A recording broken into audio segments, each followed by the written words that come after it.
Hi! Today I would like to show you how you can transfer files from an Android device to Motorola Moto E7 Power. Start by opening Play Store on both devices. Then type Send Anywhere and download this app from this developer. Now open it. Click I accept, confirm, continue and allow. Then we need to wait for this one to download and do the same. So I accept, confirm, continue and allow.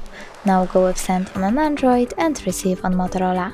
Then tap on all of those dots, choose Send and send all of your files. It will take some time though, so for example, I will only click on this one photo, choose Send and tap Got it.